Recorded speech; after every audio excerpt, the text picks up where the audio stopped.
Hello, everybody, and welcome to the Indieheads podcast. I'm your host, Matty, a.k.a. at Monrovian Prince on Twitter. On this week's podcast, we have... I'm Willie, Willie Mikowski on Twitter. My name's easier to spell now. I don't want to hear any complaints. I changed it. I made it easier to spell. Everyone shut up. I'm Dylan. I'm at DycoJams on Twitter.com. And I'm Ethan, and I'm at EON997, Eon997 on every internet service. Every internet service. Even Find me on your LinkedIn. Even Netscape. Let's connect. I think because I think like all the weird shit I made accounts for my like DS when I was 8 are all still that account. So like, it's a history behind that name. There's like so much there. I should search it someday. I'll do that later. Anywho, I've had many name changes over the years on the online, and Reconichi. that I'm one. a veteran on the internet. I'm a veteran, man. I've been on rap forums since I went from like what the fuck are you saying? I went from wrestling forums to rap forums to Reddit to Twitter.com. On what an evolution! At some point. Wait, what'd you say, Dylan? Add a trip name, like one of the screen names on Mew for a couple months. Okay. Yeah. Gotcha. Anyways, yeah. So this is the first time in like probably not this year, definitely the first time in a few months of this year of the podcast that I can say that, oh, this is our first podcast in a month. I can't say that because actually it's been like closer to 2 weeks. So boom. Spawn the bingo board. Guys. Spawn the bingo board averted. You don't even have to mark it down this time. Don't mention the bingo board. Yeah, I love how we said that 2 seconds before we started. Well. Let's do it. Well, let's start over the podcast. No. I think it's okay if I mention it in that context. We haven't gotten to what we're going to talk about a bit later on just yet. Then that's where we have to get very serious. Anyways, let's get into our first segment. Let's get into single alert. Before we start, hit me up on scratch.mit.edu Eon997. Oh my god. Jesus Christ. Can we kick Ethan from the cast now? I mean, No. Well, no. He's in too deep already, and we might. He's already an established.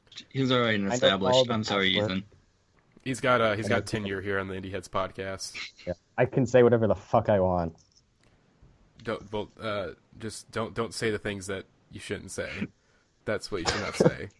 Anyways, okay, single alert.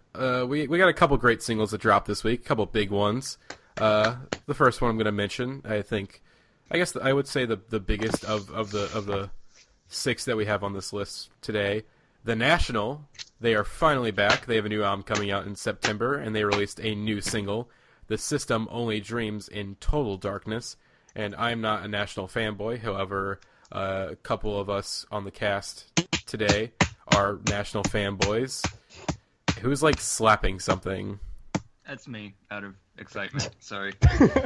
All right, Dylan, you want to talk about the National single then? I'll start off with you. Yeah, okay. Before I get to the actual music, I just really want to appreciate this song title because it's punk as hell. Like it legit sounds like a track that like something Godspeed would name their new album or something like that, and it's so fucking cool. Okay. It's the most Radiohead like B-side sounding National song title. Yeah. Well, I mean, I can't say that because I don't listen to Radiohead, and I'm a heathen. Sounds cool. And Dylan, there's better song names on the album itself. Like you have Karen at the liquor store. I haven't looked at the track name. I haven't looked at the track listing yet. The best one is Dark Side of the Gym. That's a real track name, and it's amazing. Okay. Anyway, let's talk about the new single. Okay. The new single is it's really fucking good, first of all. Okay, and really, I mean, I just love how much it is. It's kind of a throwback to their like very early sounding like post-punk Alligator era sound. but like, not really. I mean, they got this really nice hook to it. It's a fantastic hook. Matt is finally screaming again, which he didn't do, I don't think, at all during Trouble Will Find Me. So it's nice to actually see him get, or at least show some passion again. And I just really love how much of a break it is from the Trouble Will Find Me sound, because like while that's a good record, it feels kind of, to me, it feels kind of neutered, and it's very soft, and it definitely sounds like an album that a band in their 40s would make, basically, especially for a band like The National. Aren't they like perpetually in their 40s? They've been in their 40s for like the last 15 years. Yeah, I think. Hold on, I'm gonna look it up real quick, because I know Matt's like, if he's not 50, he's like close to it. No, well, if anything, he'd be like early 40s. I don't think he'd be pushing 50. Wrestlers are close to 50. No, he's 46. He's 46. Oh, okay. Well, okay. That's it's older than I thought. Yeah. But no. Anyway, no. It's just very punchy. It's got a bit of an edge to it. It's a wonderful song. I've listened to it over and over and over again since like yesterday when I first discovered it. And I was like, maybe I should check out the new National song. And it was like, boom. It was like, I love it. So, okay, I'm done. I adore it. I think it's fantastic. I don't have much to say, but it reminds me a little bit of Spoon. I know Pitchfork said that, but I said it first. And I really dig that kind of more, not upbeat, but more up-tempo sound. That definitely more Alligator sound. I'm really excited for this new record. I hope it's I also like Trouble Will Find Me. But I agree, it's a bit more softer than my taste, so I'm kind of excited for where this album's going. I'm the non-National fanboy of the group, unless Lily. Lily, are you in the National? Not like hugely. I listened to Boxer once last year. We got two then. We got two non-National fanboys. I've listened to Boxer like 3 times in the past week. So. Hold on, do you remember that? Yeah, no, I don't have a ton to say about this aside from the title, Matty. The tweet that Lizzie posted recently of like someone's like, I saw you listening to 808s on Spotify. You doing okay? But I dig the single. I've been meaning to get into the National for a while now. I listened to I think Boxer a while back. Listened to High Violet a while back. Trouble Will Find Me a while back. It hasn't quite stuck with me because I just don't think that I've been in the proper National mood. But I feel like it's coming soon. I feel like once I start drinking a bit more often, I feel like I'll really be getting into a National mood. But I do think the single. I saw someone compare it to Spoon, and I kind of have to agree with that a little bit. I definitely get the vibe I do get the Spoon vibes a little bit. Definitely not the new Spoon album, but sort of in that. I don't fully know. There's definitely a bit of a groove to it. That's definitely that doesn't really quite sound like the National that I've previously heard. There's a bit more of a groove in there. So yeah, it definitely, I can see that all their side projects, kind of how that's influenced this new song, like Elvi, sort of a bit more. There's a bit more of a pop structure in this a little bit. It's not so. I don't know. I dig it though. I'm definitely interested in the new album, and I really want to listen to Dark Side of the Gym. Like I need to hear that song in my life. That's either gonna be the best or the worst song on the album. I'm calling it now. Oh, do you guys remember that I posted this on when the song came out on Indieheads? Do you know that's I guess that the short film that came out earlier this year that starred like Beck Bennett from SNL, that was written by like the guy who does Clueless Gamer with Conan. Andy. No, that's the other guy on Conan. No. It's like oh, hang on. Oh boy. I had the comment. Hold on, hang on. I had the comment, then like my computer scrolled up, and it's like Anyways, but I think you guys know what I'm talking about. Hopefully, it's that video as a song, because that would be great, and I'd really enjoy that. But remember the teaser that they put out, like, before they put out the single? They put out, like, a couple of teasers, and it was, like, super, like, vaporwave and anti-consumerist, and I was like, this is fucking awesome, y'all. They're baiting you, Dylan. They are baiting me really fucking hard on this. Holy shit. Anyways, let's get single. Let's keep moving on with single alert. The second one, Fleet Foxes' second single for the new album Crack Up, coming out on June 16th. New single, Fool's Errand. I will say Crack Up did leak. A few of us have been listening to the leak. Not me, because I'm a good boy and I don't listen to leaks. And I'm not listening to this Fleet Foxes leak because I don't really care. No offense, I just haven't gotten into them just yet. But this new single, I'll just start off because I just very quick thoughts. I'm really digging it. It's got, like, people are saying, like, oh, I'm not really that into this one, or people who've heard the leak are like, oh, this is like my least favorite on the album. But I don't know. I really got into it. I really like the piano part at the end. Was really really haunting and well done. But what do y'all think of this Fleet Foxes single?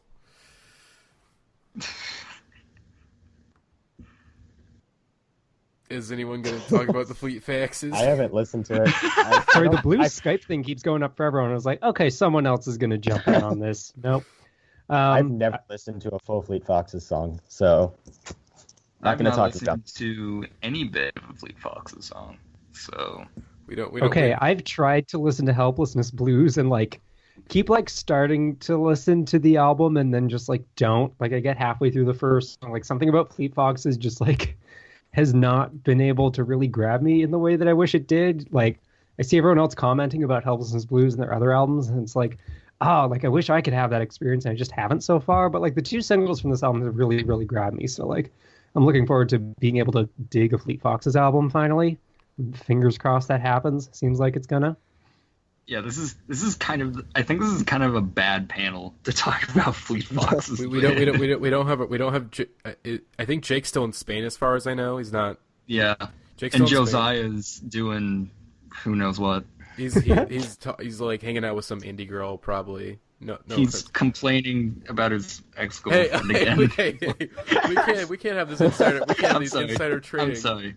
I'm sorry. I love you, Joe. We love you, Josiah. Or an Allie who's been missing on the podcast. He came back to the chat, but active in the Snapchat. Very active in the Snapchat. Jake pissed me off today in the Snap because they were listening to the Fleet Foxes. They were posting videos. Him and Allie were like posting videos, and then I posted because I was listening to "Up My Sleeves" by Death Grips, which is a great song and probably the best intro track they've done.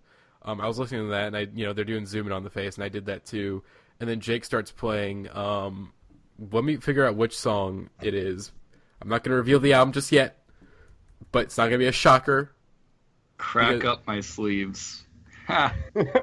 I'm so sorry. You're great. I liked it. Oh, wait. Yeah, okay. Yeah, Jake starts playing Yes, I'm Changing by Tame Impala on the just to spite me, the piece of shit, just to spite me for ruining their Fleet Foxes moment. So, Jake, I love you, but I'm going to punch you when I see you at Pitchfork this year, all right? We just crossed two more off the bingo in one sentence. Oh boy! All right, next single. This one I think this one more of just a quick shout out, just because I fucking love this band after discovering them. Palm, new single, Shadow Expert. This one's been out there for a little bit on their Audio Tree session that they did, but now it's got a more official release. They have a new EP coming out, also called Shadow Expert on Car Park on the 16th. Very excited for it. These new singles are the last one, Walkie Talkie, is easily one of my favorite songs of the year, and this new single here is also very good. So if you're looking for some really good psychedelic art math rock that has like a little Anko vibes at times in the vocals, give this a listen. It's fucking great. These guys are this one was fucking weird. Like I listened to it before we started recording the episode, and it's like if Mac DeMarco made a mathcore song. Like that's the only thing I can describe it of. It's like mathcore and then really chill like surf rock vibes. Mathcore DeMarco. There's your episode title. They're a great band. It's so weird to me that they've just randomly just gotten really popular. But yeah, I've liked them for a while, and they're great. They're awesome. They're a great band, so I'm happy they're getting popular. Hey, maybe they can. Hopefully, they get more buzz throughout the year. They get some buzz on some sites. So, fingers crossed they get. We're hoping what they need to get, and this is the most important thing. They need to get the basically this confirms their EP as classic. They need to get a 7.9 on Pitchfork. If they get the 7.9, then it's over. They've hit the big leagues. All right. Like we Next know. album 8.4. Next album first. No, Krusty Harris got best new music. Wait, did Teens of Style get set? No, wait, did Teens of Style got like a 7 point? No, wait, no, that got BMN too. Well, no, Teens of Denial got best new music, but I think Teens of Style got like an 8.0, I think. Anyways, Palm, Shadow Expert, give it a listen and check out the EP when it drops on June 16th. And their previous albums are very good. Talking Basics is very good. So yeah. These are two singles that I don't think we talked about last week. As far as I know, we may have given them a shout out, but I do want to talk about them a bit more in depth because we've been talking about it in the chat this week. Josiah has been really excited about it, and I've been too. The two new Sandy Alex G singles, Alex G, just formerly Alex G, now parentheses Sandy parentheses Alex G. New album coming out this week, this Friday on Domino, and he's been dropping a bunch of singles for it. These are like fourth and fifth singles of this new album, Sports Star and Brick, and polar opposite singles, I'd say. These are polar opposites in sound. You have Sports Star, which basically is a Frank Ocean song, pretty much, like very reminiscent of the stuff he was doing on Blonde, which is not a surprise since Alex G worked on Blonde and Endless. But yeah, this new single Sports Star is fucking incredible, very emotional, like just really gets to me. And then Brick, which Sports Star appeals to my emotional core, and Brick appeals to my fanboy core of pretty much anything that like remotely sounds like Death Grips. Good chance I'll be into it. And Brick is I think the comparison I'd say it's more Nah than Death Grips, but Nah obviously like he's mostly known for being basically a Death Grips ripoff, a good one. And this Brick single is like. Just because of how different all these singles are sounding, I don't know how this album's going to sound like. I really do not know, like, what this fucking album's going to sound like. I think I'm going to love it. I do hope that he's able to kind of fit all these styles into one single album. But I'm very intrigued, and these new singles are very good. What do you all think of Sandy Alex G, aka friend of Cymbals Eat Guitars? I'm definitely like intrigued is the word for me. I think I had no intention of listening to this album, and after these two singles, like I definitely will. Because how am I supposed to know a guy whose name is Alex G is going to make interesting music? That's just it's poor marketing. I had no idea. Like I thought I was just going to get again like very generic like Mac DeMarco-y jazz kind of stuff, and then this is like very out there, strange. I don't know what to make of it, so I'm definitely going to see what this new album is like, and like. Hopefully be motivated to get into the rest of his discography based on that. I'm a big Alex G fan, so I've always been excited for his stuff. But the singles have been fantastic.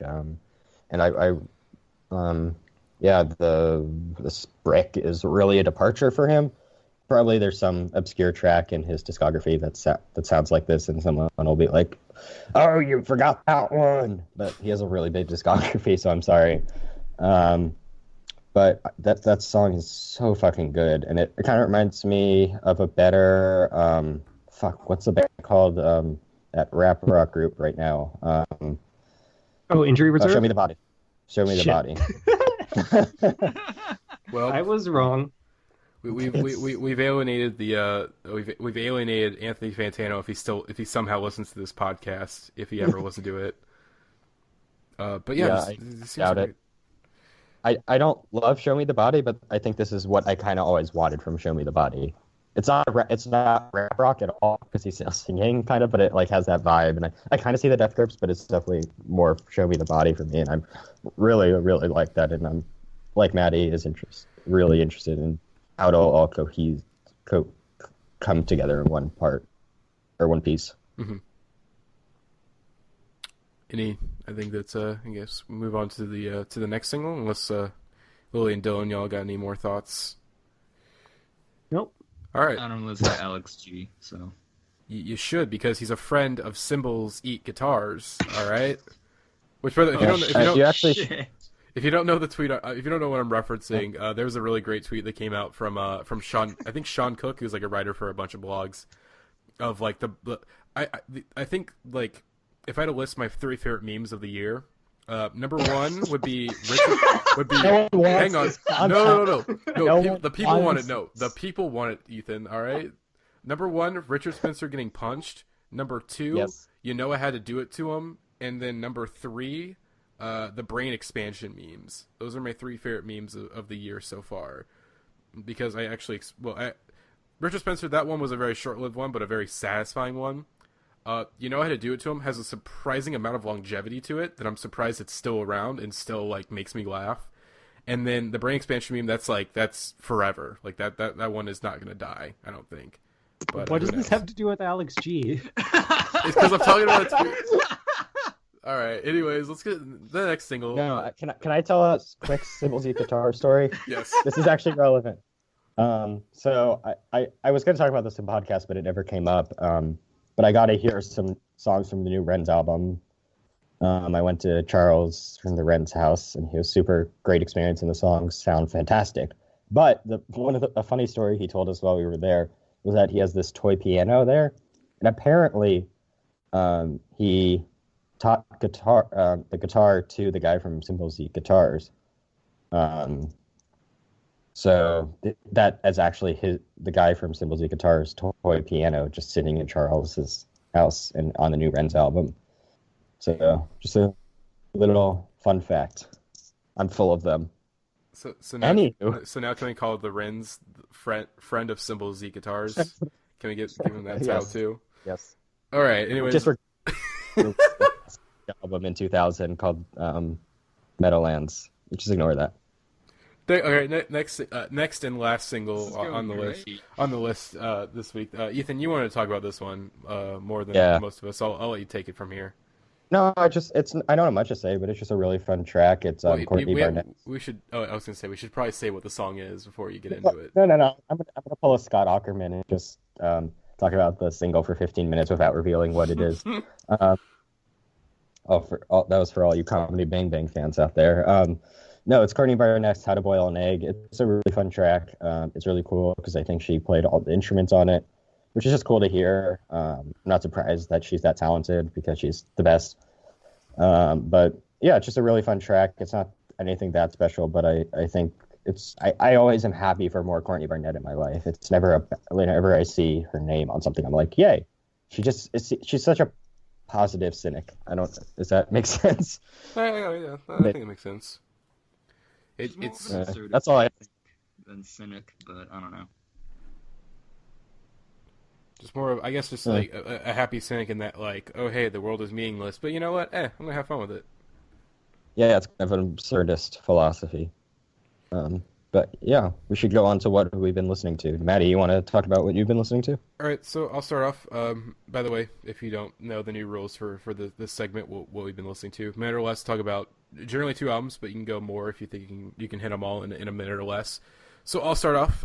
Number 1, Ought, Sun Coming Down. They just recently announced they're doing a tour or doing some tour dates with new pornographers. One of them in St. Louis, which I'm really excited to go to now. So I started listening to Sun Coming Down again, and I'm like, damn, this is such a great post-punk album. Where I think they may not be the most original like post-punk band of this like recent sort of post-punk revival, but I do think they are the best, and that they're just so good at creating these like really interesting soundscapes and these really interesting sort of lyrical images. And Tim Darcy's just an incredible writer, and his solo album is also very good that came out this year, which I've already mentioned in the past. But yeah, Sun Coming Down. Hopefully we get LP3 this year. Very excited. Second, Whitney, Lit Upon the Lake. Just want to mention, I saw Whitney last week at a venue in St. Louis. They were very good live. Again, the crowd was great. It was very nice vibes. And I still like Julian playing drums and singing. I still like, for me, that's just like, how do you do that? But they were great live.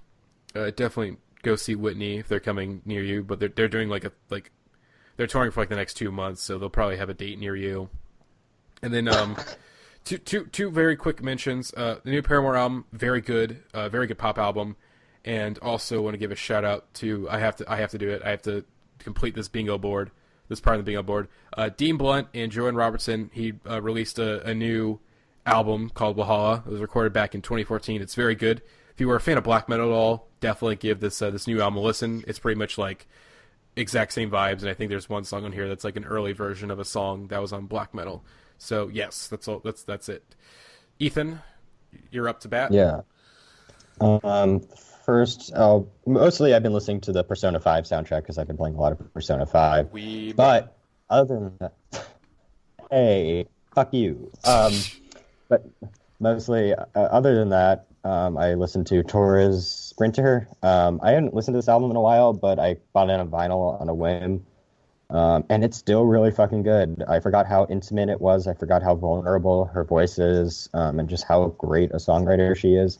And yeah, I know it gets a lot of PJ Harvey comparisons because I think the same guy who produces PJ Harvey produced this album. But yeah, it definitely does sound like PJ Harvey, but it definitely, PJ Harvey kind of has this boisterous sound in a lot of her stuff, and which I adore about PJ Harvey. I love her stuff, but with Torres, you kind of get more intimate than PJ Harvey, so it's kind of an interesting combination of boisterous and intimate. The other album I listened to was Nick Murphy's new EP, Missing Link. I was always kind of a fan of Chet Faker, never the biggest fan, but the new singles he's released under his own name, Nick Murphy, have been fantastic. So I was really excited when I saw this EP was coming out, and man, it is really good.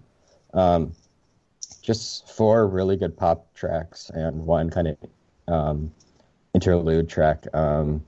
It's not that remarkable. It's not trying anything that new. Just some really good kind of down-tempo electro poppy R&B soul kind of neo soul kind of thing. I recommend it if you have enjoyed his stuff in the past, or if you just want to check something out that's kind of the stuff has some summer vibes and kind of fits with this season, but is still indie approved.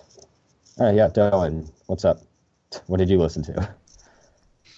All right.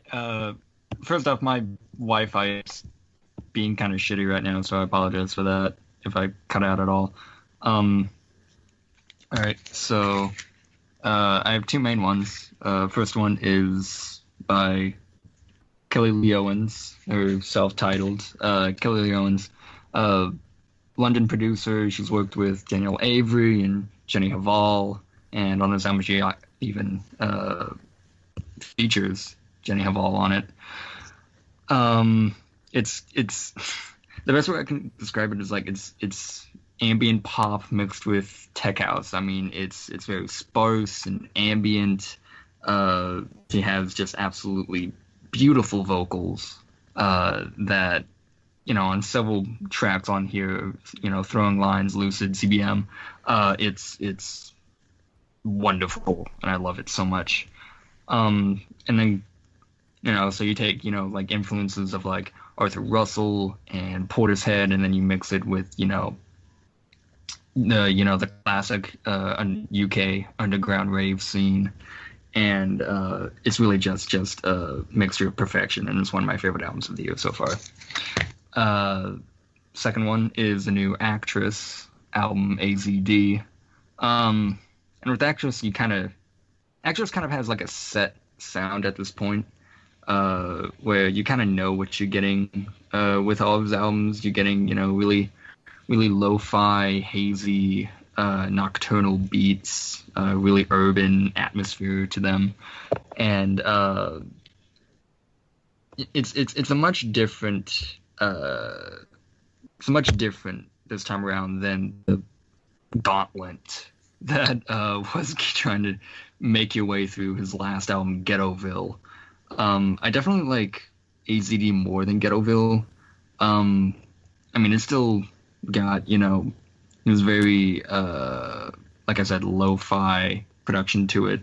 But it's also much more upbeat as well. I mean, certain tracks on here, Blue Window, I think one of them's like Throwing Smoke or something like that. I mean, they're much more of like nightmarish kind of rave anthems now that he used to do on R.A.P. and Splash as well. So he was kind of pivoting back towards a little bit of that. So personally, I love the album. I like it more than Ghettoville. I like it a little bit more than his other album, R.A.P. as well. It's not on the level of Splash, but it's some pretty solid IDM, and so I highly recommend it. That's it. Right, Lily, you're up to snuff.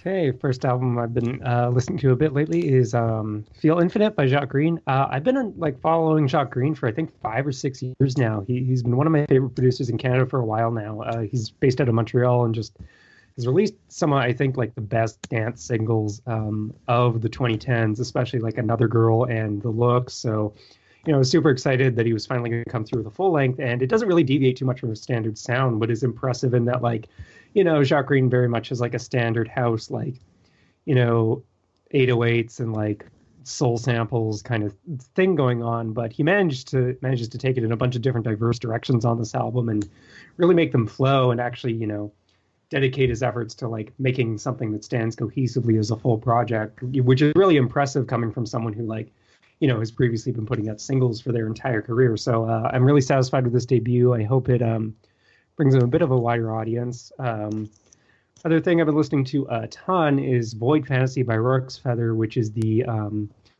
noise pop project of Ada Rook, who's an indie game developer from Vancouver, I believe. And this is just a bunch of like really twisted industrial noise pop, but also like a lot of really palatable melodies on here. Just like a very experimental project, and it really like deals with, I guess, the experience of transness like incredibly well, lyrically and in aesthetic. It's so rooted in that experience. So to hear like a trans woman putting out a project like this that is so genuine to that and doesn't really make any efforts to like be palatable to the mainstream or strive for any commercial success, like this is a project that like was very clearly done for like herself and her immediate circle, but it's still really, really satisfying to listen to. I don't know, like necessarily how relatable it would be, like if you're not coming from that background. But personally, it's been resonating with me a ton, and I would definitely recommend checking it out. Even though like not every track is a hit, but like when she is on this album, like she's really fucking on, and I've been really loving it a lot. All right, nice. So we are going to get into our main topic now. So I guess a little trigger content warning. We're going to be talking about some very sensitive subject matter. So if you're if things like sexual assault, sexual abuse, predatory behavior, anti-Semitism, if any of that bothers you, I do not recommend listening to the rest of this. But if you are able to get through, we are going to be talking about what is possibly, I think, the biggest story in indie music possibly this year, and one that has just been just so crazy to follow, and it's so many things, just very shocking, very emotional, very it's hard to put into words, but we'll try to explain everything. So Powerbom's Ben Hopkins last week was accused of sexual abuse and assault, predatory behavior, and anti-Semitism, and I'm going to go through the timeline of kind of everything that happened, and we can kind of interject into some of this stuff. So on Wednesday night, I hear Dylan typing. Dylan's connection's a little spotty right now, so let's very quickly. So on Wednesday night, someone a part of a DIY Chicago Facebook group named Kitty Cordero Colon, they posted accusations in this group that Ben Hopkins of Powerbomb is a known sexual predator, perpetrator of multiple assaults, etc. And then sort of, I guess, basically saying, hey, do not let this guy come into your shows. He or they are a very bad person, and do not allow them. And sort of, I guess, kind of went into saying, hey, I've seen them do these things. Do not allow them in their safe space. Also posted a photo of Ben in 2011 posing on a beach next to a swastika drawn in the sand. And I guess a quick side note, the swastika thing, it was cleared up back in December by Ben. Said that, hey, I was an idiot back in 2011. If you want to discuss this further with me, please let me know. So but that can be important to talk about a bit later on. So then, come Thursday morning, and these allegations, they were posted to, originally posted on Facebook, and then posted on Twitter, and then I posted about them on Reddit, and just things started to escalate from there. Then on Thursday morning, the original accuser went to Twitter to back up their accusations with anonymous testimonials about Ben's abusive behavior from various people on social media. I think some from Facebook, some from Twitter, basically sort of starting to kind of confirm things that Ben is not, that Ben might be a very abusive and horrible person, but still I guess there was still some skepticism, but definitely like something is not right. And then the band in these allegations, they put a statement up on their Facebook page, or really just all their social media, and they said that these allegations come as a surprise. They set up an email run by a third-party mediator where alleged survivors of abuse, or those who know survivors of abuse, could email that address to discuss the allegations. And then from there, things started to fall apart. First, openers began to drop out of tours, and these include Rat Boys, Iji, okay, I'm gonna butcher this name, Namandi Ogban. Oh God, Namandi Ogambanya. I butchered that name. Apologies. Tancred and T-Rexacy, and the latter of which took to Twitter to reveal that months ago they were contacted by a victim of Ben's around the time that they announced that they were touring with Power Bottom, and sort of this victim came to them, but they still decided that they were going to go through with the tour out of fear of damaging their, quote, professional relationships, many connected very personally to Power Bottom, but then obviously said that they're no longer touring with Power Bottom, and that they support victims. And I think they also said, hey, if you want to email us about this, they had an email address in there. And then on Friday, their new album Pageant was released with no promotion from either the band or the label. It just sort of, because of the allegations, sort of took over everything. Just no one wanted to talk about the new album, though it had been streaming on NPR about a week earlier. And then, I think at this point the timeline of everything was so compressed that like they couldn't stop the release of the album, so they just kind of had to let it come out as scheduled, but like didn't do anything about it, and also like canceled their record release party. Mm-hmm.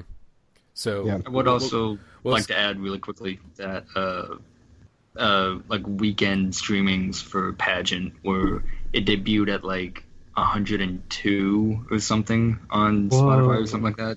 Yeah, it was a massive drop. And I think, let's see, what was I going to say? Yeah, the band, no promotion, and another thing is that prior to the album coming out, there was a lot of rave reviews. Like, a couple publications already put up very, like, I think Stephen Hyden put up a very positive review on Uprocks. It was named Album of the Week on Stereo Gum. Probably a few other blogs I'm forgetting. That I know AV Club out of A- or A, if I can't remember which one. Mm-hmm. So the album comes out to basically no fanfare. And then also on Friday, Cameron West, who was a touring member of Power Bottom, who also contributed to the new album, he said that he was quitting the band, and says that the initial emails levying the accusations that were sent months ago were not discussed with other band members. And the emails that he's talking about, which I think is what he's talking about, were sort of talked about in a Jezebel piece, where talking to Jezebel, an anonymous victim, which they called Jin in the article, she came forward to Jezebel in a phone call and said that Ben Hopkins had sexually assaulted her multiple times, the first time while she was intoxicated after a show last year, and then while she was asleep, I guess the same day, Ben attempted to have sex with her again. Ben then continued to send her nude photographs after the assault, and a month later had assaulted her again. And then at the time, she said that she did not process the situation as sexual assault due to sort of previous experiences in high school where she was also sexually assaulted and raped, and was basically just psychologically she just could not kind of figure everything out due to previous experiences. And when she was starting to piece everything together, earlier this year, Liv Bruce, who is the other member of Power Bottom, and also vocalist, drummer, guitarist, etc., they kind of do the same thing in the band. Liv Bruce contacted her at the beginning of the year after she heard stories about the anonymous victim, and then Jen told Liv everything about the assault, but then Liv told Jin, which I don't know if this is an exact quote, but at least in the Jezebel article, it didn't seem like it was an exact quote, but I guess more of a paraphrase. I don't think Ben knows what they did. Maybe you should reach out to them. So, we can kind of get into that because I think that's one of the biggest things. But anyways, continuing on the timeline, Salty RS Management, who managed the band, they dropped them as clients, and then on Saturday morning, it was found that Polyvinyl, the band's record label, was no longer selling the album on the store. If you try to go to their artist page and try clicking on the album, it would just take you back to the front page. And then a bit later on in the day, Polyvinyl revealed that they dropped the band from the label. They're no longer selling their album, and they're offering refunds to anyone who purchased the album. And then they also said that they'll be making donations to RAIN and AVP. And then also, continuing with talking about labels, both labels attached to Power Bottom, the previously mentioned Polyvinyl and their former label Father/Daughter, they announced that they're taking the band off their stores, on their websites, and also attempting to take them off of streaming services and digital retailers. And then wrapping up the timeline real quick with two more things. The St. Louis venue Off-Broadway, which I should mention that was a show that I was planning on going to before the allegations came out, and then I canceled my ticket.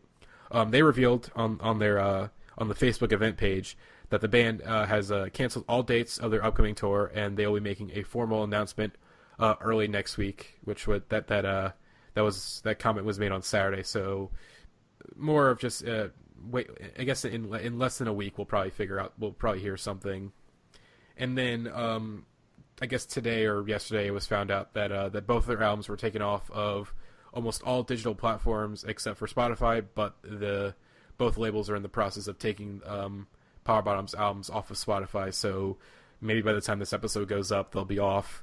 And that's basically everything so far. There's still pretty much that's about. I mean, really, there's not that many more Debilowitz that could be made besides the band making a statement. There's a few things that we can kind of piece together that okay, the band is probably going to break up. And but yeah, I'm gonna, since I kind of get into everything, Dylan, Lily, when y'all want to, I guess, discuss some of the stuff here. I don't know. This is a lot to take in. Yeah, this is like, as we've been discussing in the chat and has been said multiple times, this is like a truly unprecedented thing within the music industry. Like, bands have been brought down by sexual assault allegations before, or like, at least had their careers hindered by them. Like, never before has a band that was primed to be like the band of the year been literally like had their existence erased from the internet over the course of 72 hours. Like, the reaction has just been so swift and like unilateral that it's really, I absolutely will not like question the fact that this was, the band deserved this, absolutely, given their actions, but like it's still like a really surreal thing to just have witnessed happened all in real time. Mm-hmm.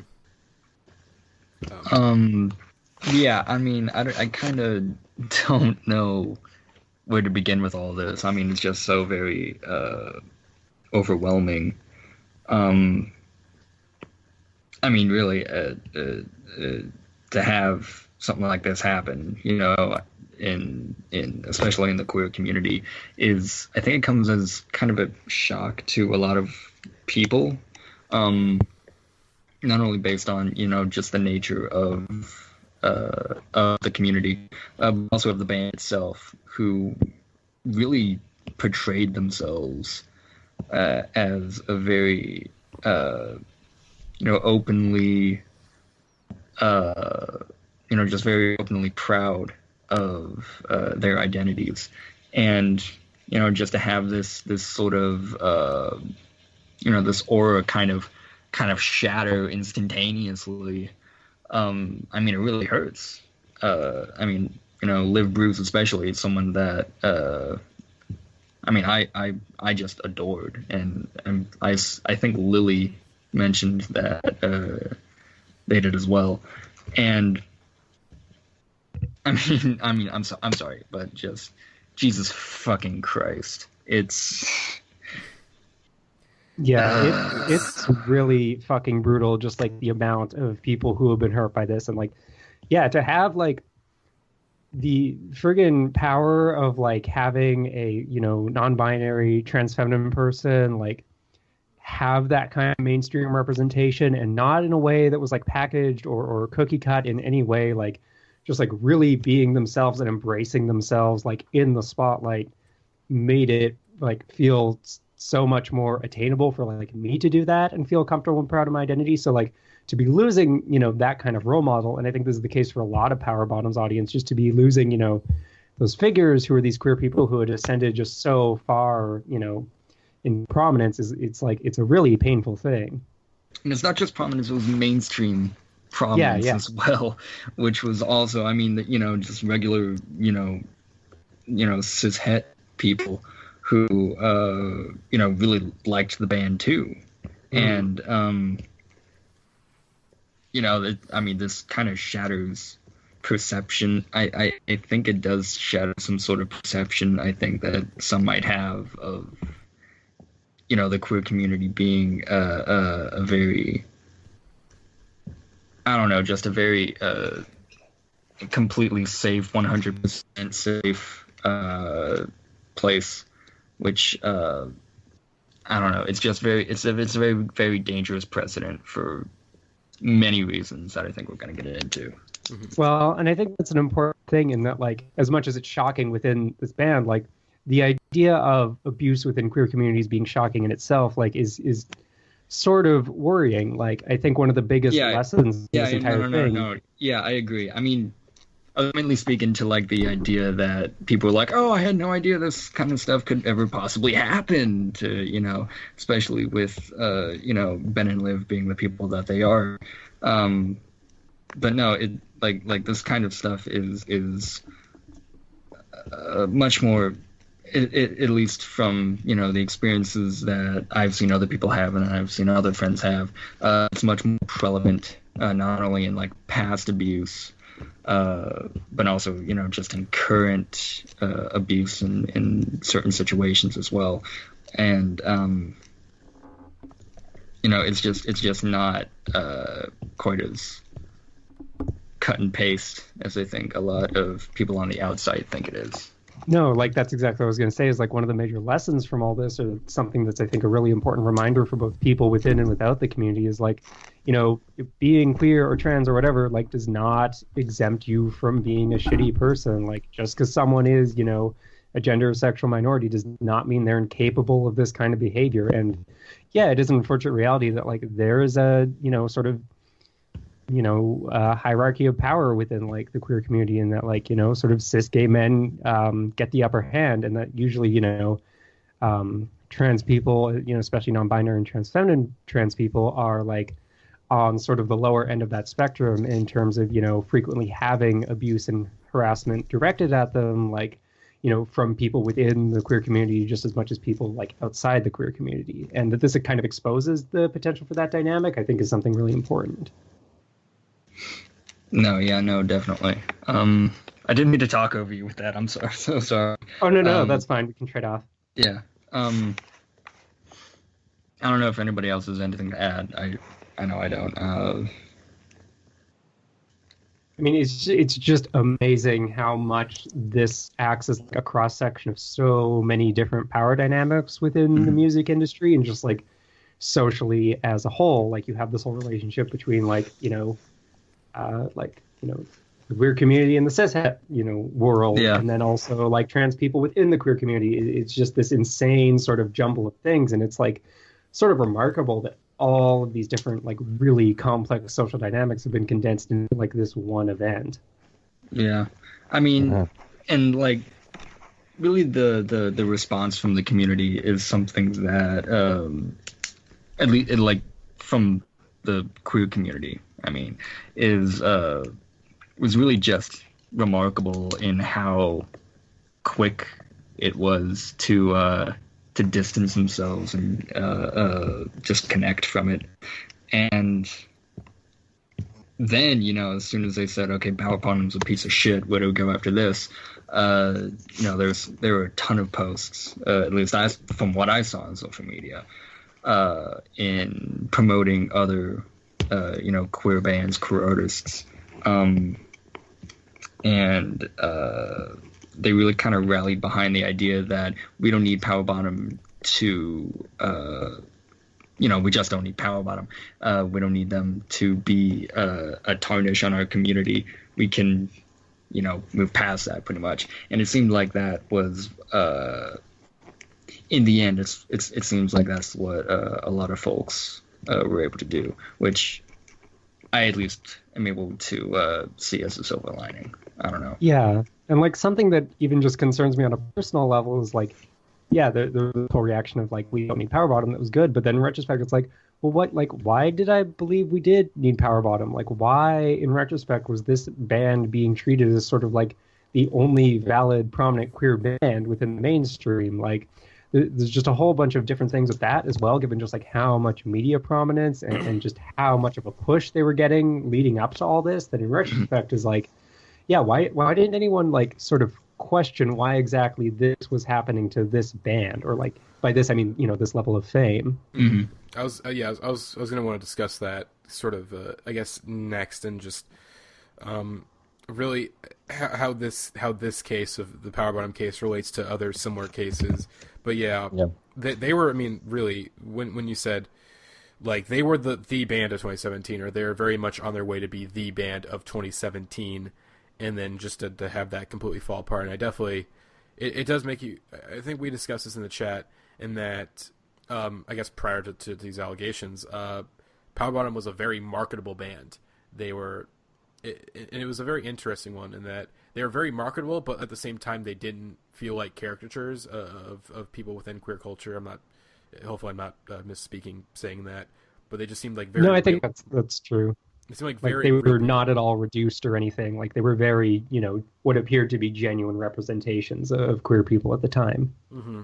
And also, they, I think like a lot of people, at least for me, I found them on a video, like it was like Besties for Cash, and just fell in love with their personalities, and then got into their music this year, and just fell in love with it, just the spirit of it all, and just how much just it rocked, I guess, and just again really fell in love with their music. The singles coming out for Pageant were really good, and I was really excited for the record. Listened to it on NPR before everything fell apart, and was really enjoying the album. I think if none of this happened, I do think I guess if Ben Hopkins wasn't an abusive piece of shit, Pageant may have been what may have been like my favorite album of the year, but that's not the case. But yeah, we can now rally around No Shape by Perfume Genius being the gayest album of the year. Yes, yes, I can get behind that. If anyone listened to the last episode, I can definitely get behind that movement. But anyways, just I think I guess looking at this, I can't really look at it from. I can only look at. I have a very limited perspective on how I can look at this case. I'm very much an outsider to the queer community, since I'm a straight white dude. But as a case, I guess looking at this from a music industry perspective, just seeing how fast everything fell apart, like obviously, very very obviously, to all the victims. I'm so sorry that Ben put you through anything. Just respect to all the victims. I'm so sorry. But also, like the band had it coming. Like let's not no. Beat around the bush. Like I said, the band absolutely deserved the reaction that was leveled. Oh yeah, no one's questioning that. Yeah, it's just I mean, I think this case is going to be studied years from now within the industry of just like how everything could fall apart so quickly. And also an interesting thing, one thing I want to mention, because I kept seeing this on Twitter, and that a very common complaint, and one I think is very valid, and one that I do think like does deserve a very an interesting discussion, was why Power Bottom, like obviously Power Bottom deserves this reaction, but why is it why isn't like why are they the first ones to set this precedent? Pretty much. Like why isn't it? And is this precedent going to be followed in like following cases of this? Like if Power Bottom end up being the only band this happens to, like that's a problem. Mm-hmm. Yeah, I wanted to talk about that in terms of like other bands that have had abuse in their from their members, like Swans and Michael Jera. Isaac Brock was the one that. We were talking about Isaac Brock. Um, What about in the rest of the DIY community though? Yeah, yeah, that gets into different things, but O is a relatively big artist, but she's been repeatedly accused of sexual assault and emotional abuse, but she's still completely fine. I actually went to a show of hers a few weeks ago and felt really uncomfortable the whole time knowing like what she has been accused of. I'm a cishet white guy, but like I just knowing from a sense of sympathy, I was still like, why is this bad person in this position of power on the stage? And also with the band Jank, recently just fell off the face of the earth because of some problems of a similar nature. But I think it's really interesting, why power bottom and why I think probably deserves the same treatment. I don't know that many details, but I do know people who do know details, and they say that she has done very bad things, but she's still out there touring, playing shows, releasing albums, and Swans are still fine. And one example I thought about while we were talking about this is David Bowie, who is another queer icon for a lot of people. More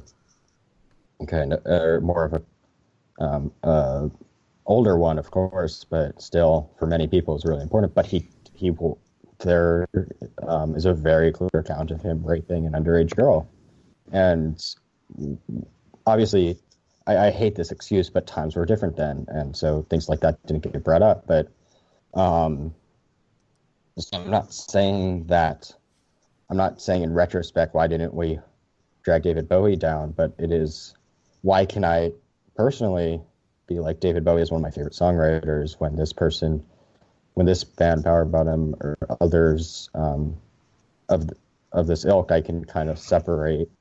I don't like the idea of separating the art from the artist, because I think they are intertwined, but on some level I am able to do that, and that probably comes with my level of privilege that I have, being who I am. But even so, like with this Power Bottom thing, there was the swastika, and I am Jewish, and that's like really fucked up. And even though he was 19, I'm 19. If anyone of my friends posted a fucking swastika on their Facebook, I would stop being friends with them. It's like, you're old enough to drive, you're old enough to vote. Yeah. You're old enough to know not to draw a fucking Nazi symbol in the fucking sand, you jackass. Exactly. And I just said a lot of. Oh, sorry. No. I just want to say I said a lot of random things there, and it just kind of it's because this is obviously a ton of things to think about, and it's just kind of to consider with. Obviously, this is a certain case, and there are certain victims, and that is awful. But it is indicative of a larger social system within the world and music. Mm-hmm. So there's a lot of rambling thoughts I had. Yeah, the whole separating art from the artist thing. To me, a lot of the times it comes across as a way to. Just as an excuse to keep supporting bullshit artists, like agreed 100%. Yeah, like if oh god, give me, like if Richard D. James like came out tomorrow and was like, I'm a Tory and I support Brexit, then it's like, okay, he has shitty politics, but his music is still wonderful, you know. Like that's a valid excuse of separating art from the artist. But in the case of this, like it is completely it's inexcusable, really, to even try and pull that off. And in other cases too of such, of sexual violence like this, I know a lot of people will say the same things about like Roman Polanski or Woody Allen, or even, other other prominent artists like that. Or and Casey, I was gonna say Casey Affleck is another. Casey Affleck. Yeah. I was trying to think of some other person. I was like, I know, I'm missing somebody. And like, but really, like, that doesn't sit well with me a whole lot of the time. No. And especially if there hasn't been, any sort of like major effort to try and not fix it, but repent. Basically, I think is a stronger word for it.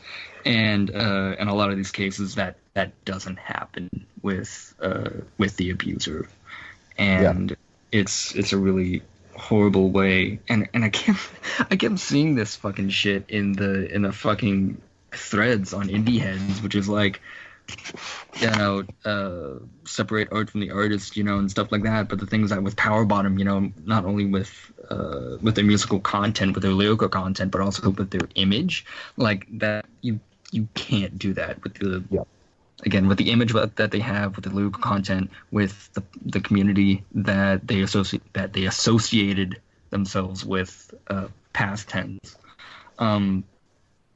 It's just, you can't. You honestly cannot, unless you are a complete dense motherfucker. Yeah, like the thing that distinguishes Power Bottom in this case is their entire platform was so emphatically about like not tolerating this kind of thing. Mm-hmm.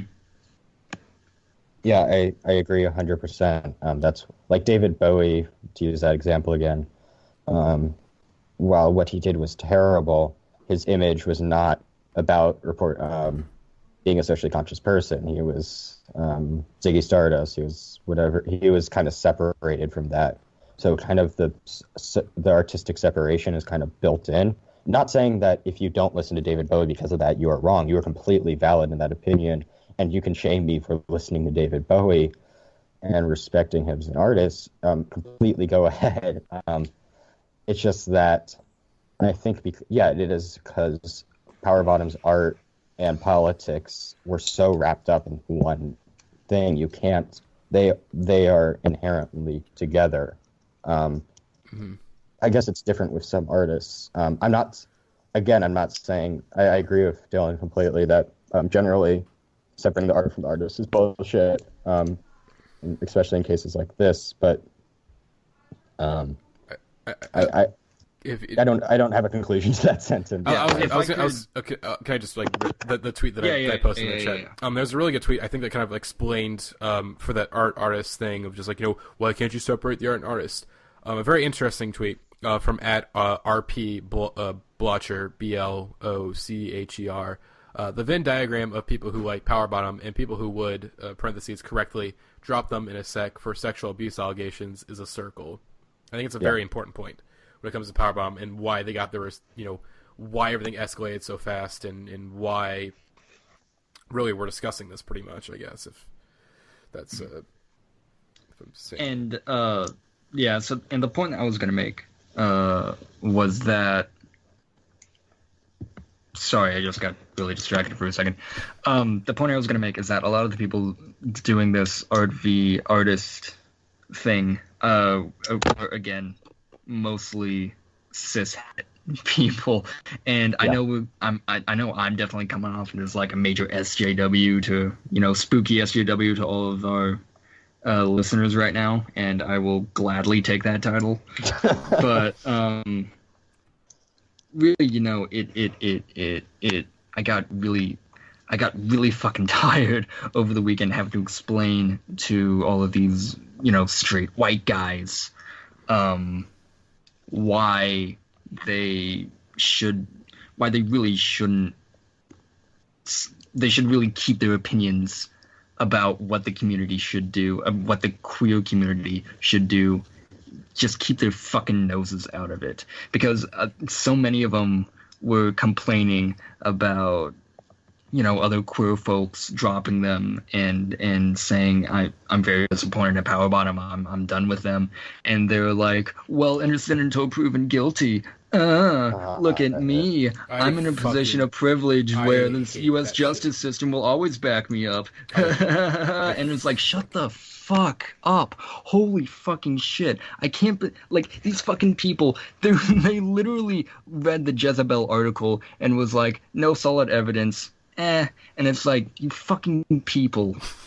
Holy fucking shit. Like, you would literally have been like, literally confess to the crime, and they would still have their back. Like, it's so fucking bullshit to me, and it's such a dangerous precedent too, because it's statistically proven that there's so many, the U.S. justice system does not treat rape and sexual assault in a very good manner, a very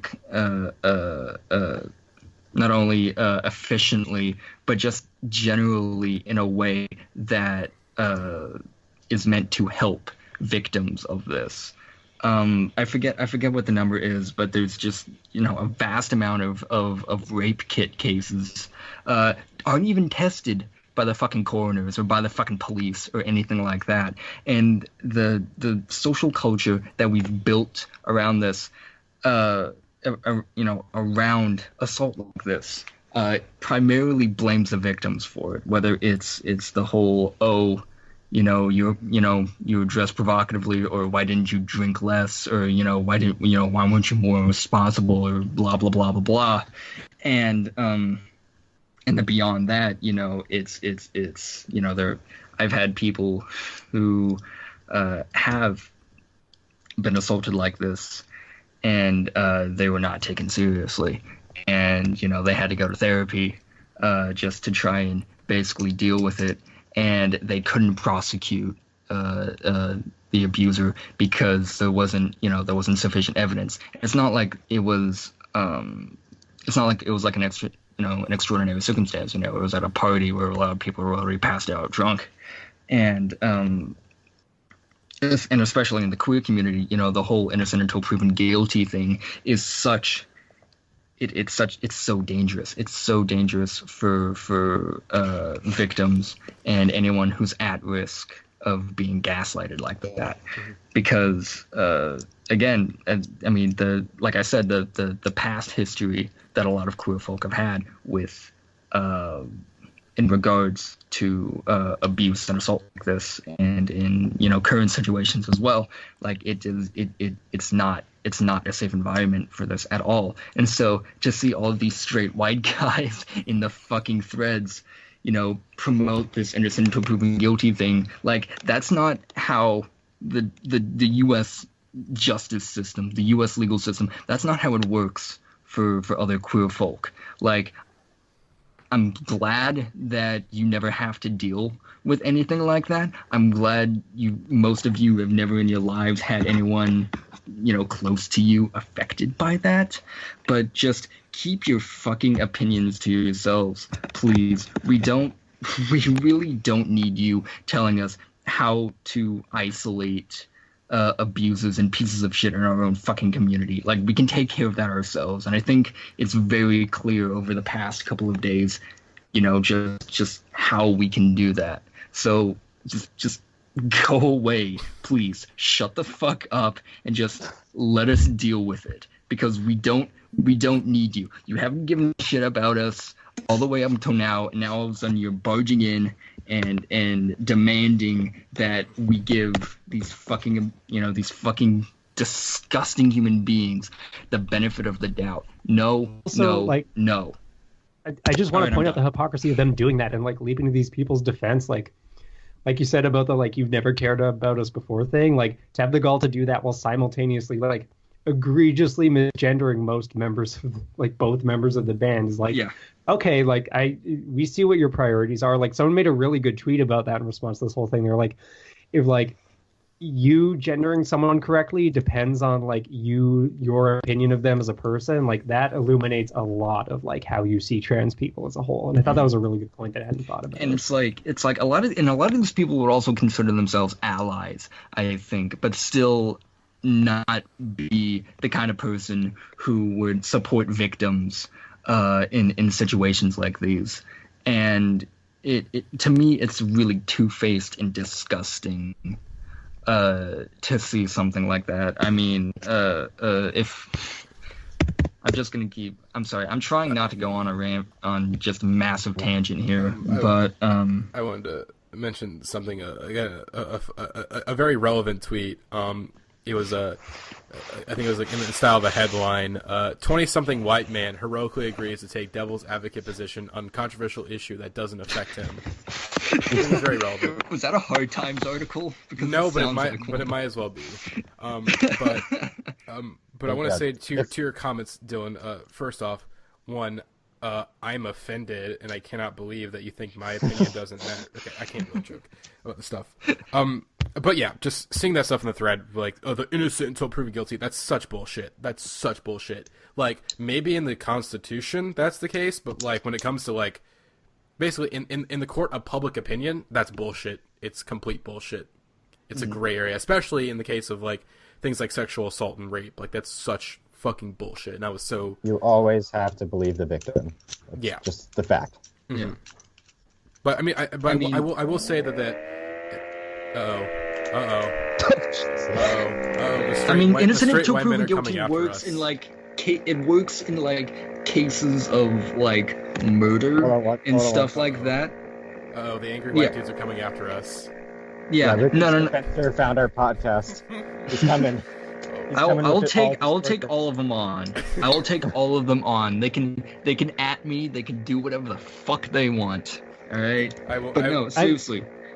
Anyway, no, the innocent until proven guilty stuff works in like cases of murder and other, criminal cases like this, but it doesn't work in sexual violence cases, primarily because a lot of the time, there really isn't always substantial evidence for it, and really, the abuser can always be like, oh no, it was this and this, and just kind of shrug it off, and just the entire case becomes so entirely anecdotal. And at some point, you can't use like fact-based evidence. Like nobody's gonna go in and be able to like fingerprint and like fucking anything, or it just doesn't work like that.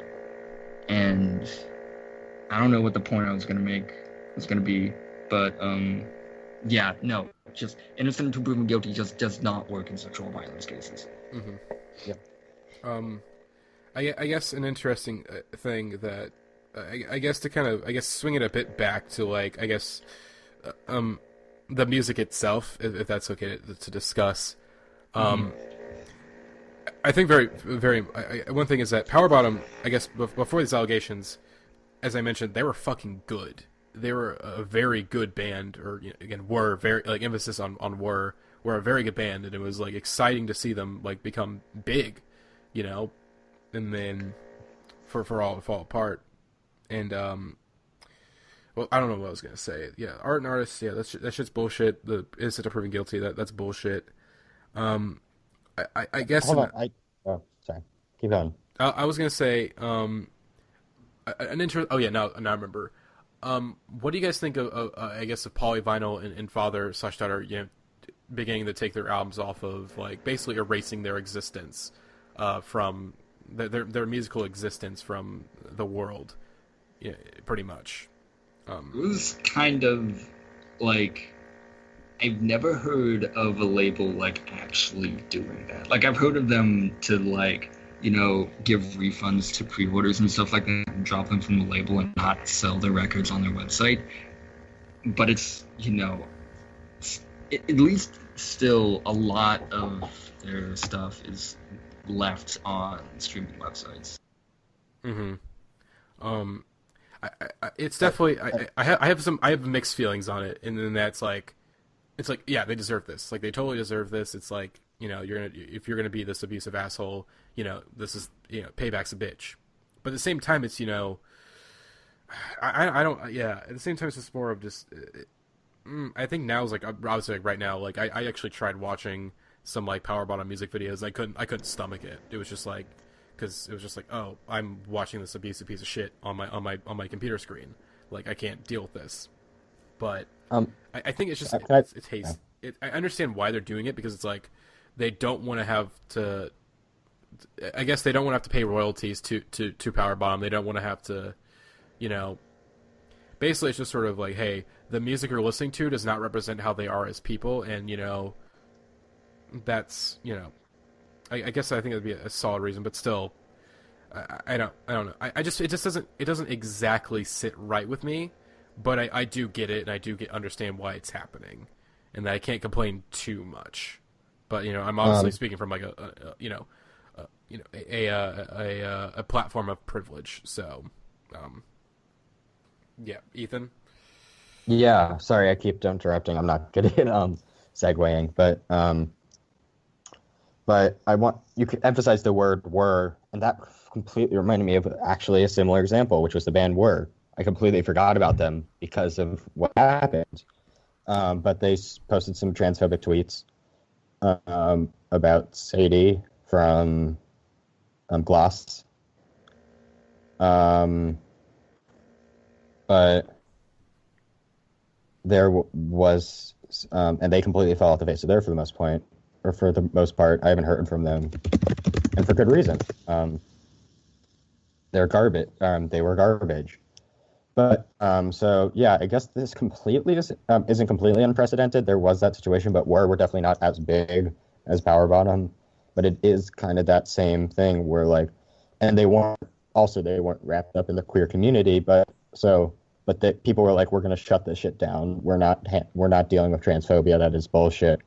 But just as a side note, something really interesting beyond into that, and not to spread rumors, but I have heard from a few people that Sadie of Gloss and Dyke Drama does not have the best past herself. So that that goes back to this, and that anyone can be an abuser, and like just shit happen.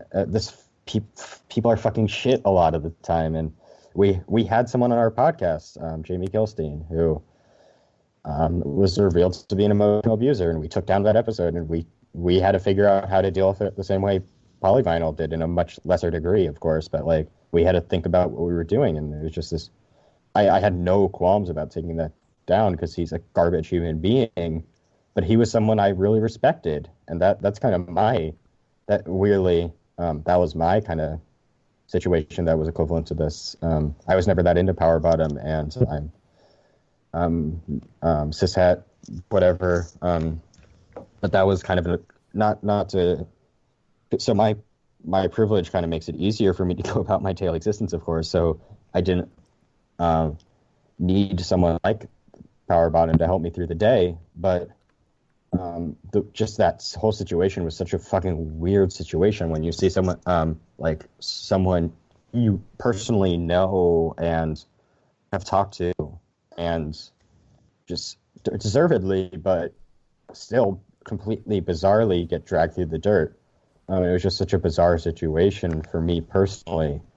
It was just I kind of went on to two different topics there, but yeah. So I to sum it up, yeah, I guess this kind of happened before in a way. Abuse can come from anywhere. Mm-hmm. That's just kind of what I'm saying. Yeah, I was curious to say that like sometimes it's just sort of like, obviously I think I can hopefully speak for everybody that when these accusations came out, I think a lot of people were shocked by like because I think Power Bottom is like one of the last bands you would expect to have these allegations come out about.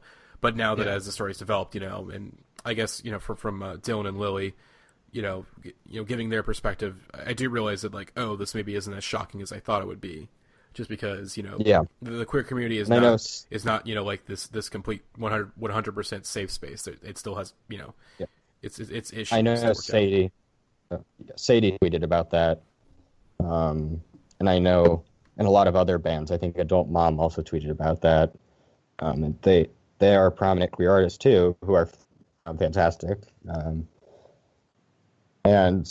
But yeah, I think this is, for me and Matty, or Matty and I think this is definitely somewhat of an awakening. And I know that's kind of lame to say and whatever, but like, yeah, I think honestly, we kind of, I know I won't project onto Matty, but I know personally, I like to think I'm this woke, like awesome, progressive, whatever person. But like, just the shit I'm not aware of, and like the shit I assume is fucking bullshit, and I need to be aware of that. And if any good can come from a terrible situation like this, it for people like me who are very privileged, it's like, hey, all these things you assume are not right. You do not understand, like, and you will never understand, and that's just how it is. Mm-hmm.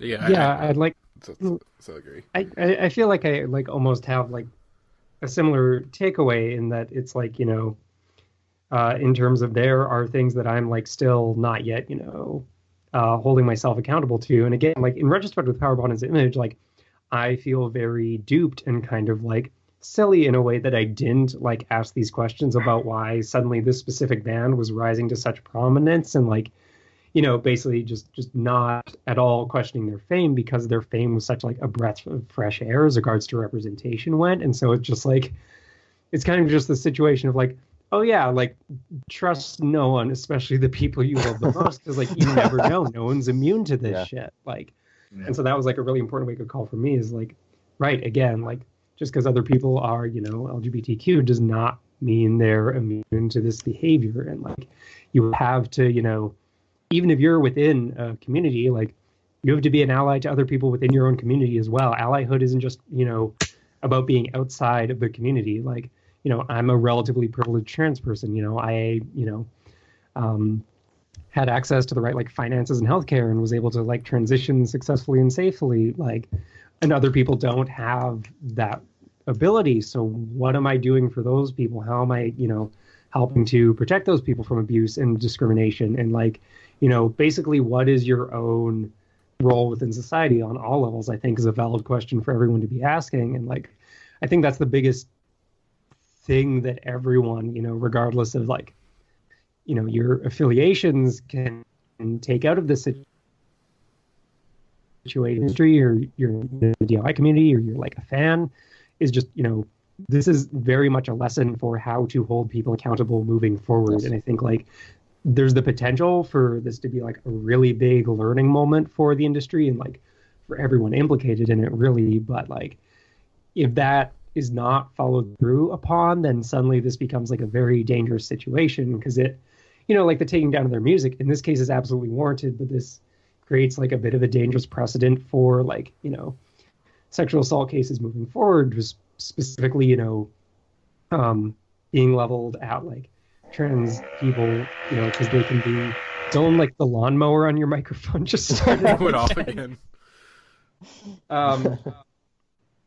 But yeah, you know, just like I don't remember my train of thought now, but basically like knowing how not to fall prey to like, you know, assumptions about these dynamics and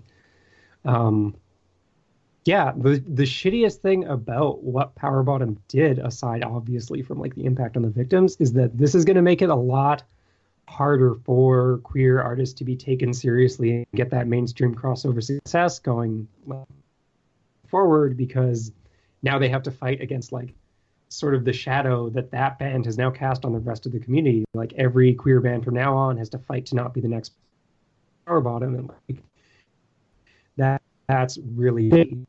And that sucks, because like, you know, Power Bottom were doing so much for the legitimacy of queer people within music, and now they've just like completely like one step forward, two steps back in regards to like, you know, the image of the queer community and the relationship between the queer community and the mainstream music industry. Like it's really fucking shitty. I don't have a button to end on other than that, but like, yeah, it's really terrible. If I can add a button, is that despite obviously that what happened is terrible and disgusting, but the way it was handled by everyone around it, or not, everyone outside the band was just shutting this shit down. Like, we're not going to take this. Like, this band is done. Abuse is not okay. We're not okay with this. It's just really, like, in terms of, because this shit has been happening. It's just now we're beginning to become aware of it more and more. So, despite this, so in a way, kind of the this coming to light isn't bad. What the assault was terrible, but this coming to light is good because it can maybe, hopefully, I really hope so. I don't know if it will, but I fucking hope so, that like something like this can be prevented, or this can be kind of the first domino in kind of a better future. Yeah, I hope it is too. And like, if it's not, then that's a problem. Like, if the next like cishet dude to have, you know, these allegations put forward against him doesn't have the exact same thing happen, like, I will be very mad at the music industry, because again, like, this is our learning moment. Like, what happened to Power Bottom should be the precedent for how sexual assault cases are handled. Well, the thing is that with the next cishet guy that this is going to happen to is that, you know, the people in Indieheads are going to say the exact same thing that they said in this situation. The innocent until proven guilty stuff, the disbelief of victims, you know, so it's like, what is going to change in the culture to actually combat this, you know, and stand up for victims? I don't think anything's going to happen.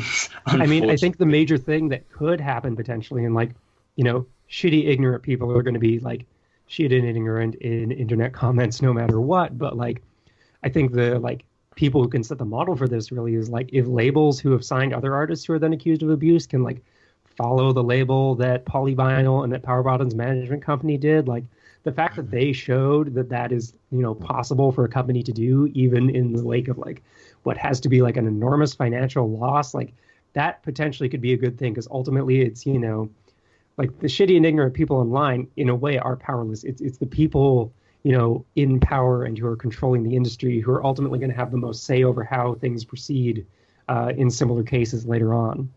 Yeah. Shout out to Polyvinyl as well. Totally. I want to say wonderful label. Everyone forget in stores now. Oh, but Shoo Shoo is also problematic. Anyway. Wait, what? Wait, hold on. No, Ethan, don't take this away from me, please. I'm so sorry. He said some really racist shit. But I'm so sorry. All right, let's. I think we've said everything we need to say about Powerbomb. I think we never meet your idols, kids. Yeah, it's true. Like I said, never trust anyone. Everyone you love is lying to you. Yeah, that's a great way to end this discussion. It was like, wow, I love Gloss until like 10 minutes ago, and I was like, God, fucking damn.